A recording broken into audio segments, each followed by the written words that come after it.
Welcome everybody to the Scale Up Show. This is your host Ryan Saley, and I have a very special guest with me today. I have Brendan King. Brendan is the co-founder and CEO of VendAsta, which is the #1 platform for selling digital solutions to small businesses.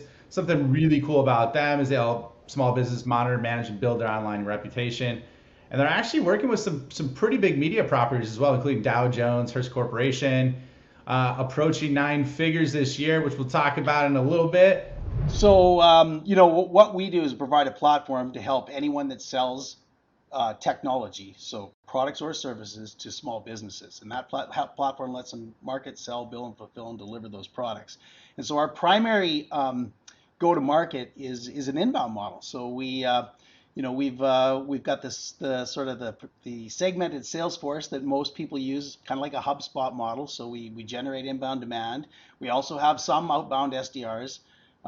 And those leads come in, we qualify the leads, they go to BDRs, business development reps, who close those leads, and then we have what we call account executives that would look after those customers.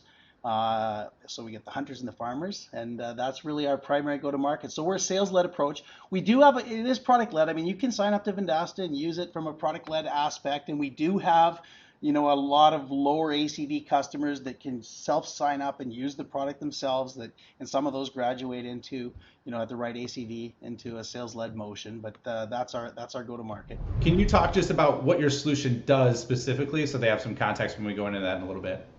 Yeah, like so sometimes small businesses, they're time starved, right? They only spend about a third of their time practicing their craft, but they need technology to operate. And so, really we want to democratize that technology that those big enterprises can afford for small businesses. That's the reason that people have been asked to get up and come to work every day, is to help these small businesses.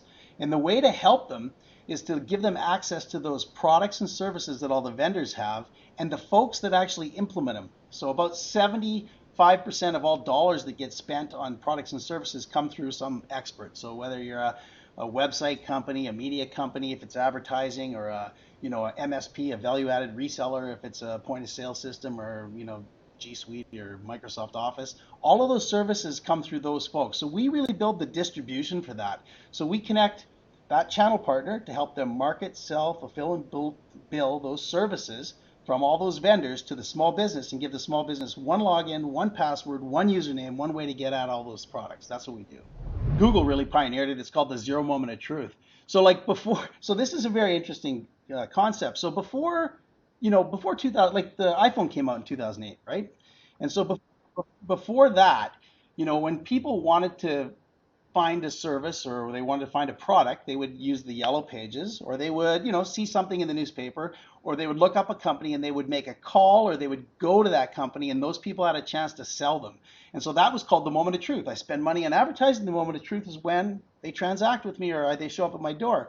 But what began to happen and really took off in that 2008 timeframe was that they're moved to a 0 moment of truth, which is like, I want to buy a car, or I want to buy a computer. I go online, I do a search, and I make a decision about where I'm going to go or where I'm going to buy, even before they've got a chance to sell me. The companies that were selling our reputation, our listings, and our social marketing, they needed more things. So, they needed websites, and now we've built some of those things, but we realized that we couldn't build them all.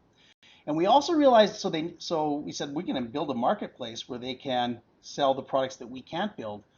But even a bigger need was they didn't have a way to market, sell, fulfill, deliver those products. So these big companies were, one-off, going out and finding a product, teaching their sales force how to sell it, provide it to the small business, give them separate usernames and logins, and then to sell another one is really hard. So we said, hey, we need this platform that can let them do that in a really easy way, and it can let them do best of breed products. And so we built the platform in the marketplace, and that was really a shift from what I would call point solutions to a platform, to a marketplace, and now to a full platform.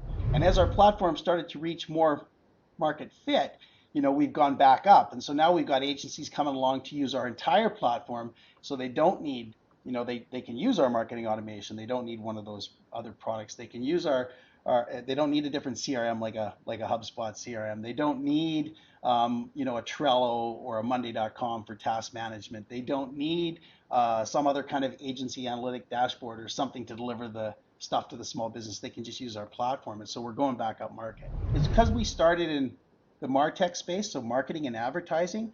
Most of the what we call the channel partners that sell that are media companies and website agencies. And as we move across in trust, so you wouldn't probably buy banking services from a media company, but you might buy your productivity stuff. So you might buy G Suite or Constant Contact or Microsoft Office. And so we started to move to those stacks. And then as we move, we match them. So if so now we're getting into things like insurance and banking products, and those will have then those sort of channel partners that sell those things as we go through the evolution. The strategy we have is if you get more channel partners, those channel partners already have small businesses. So it gives us more small business customers. And those small business customers, of course, attract more demand from the vendors. They want more products and services. So we add more products and service vendors. And as we add more products and service vendors, more channel partners say, oh man, there's more things I can sell there. So for us, it's a flywheel. More channel partners, more vendors, more SMBs, and that strategy to acquire those is what really drives it.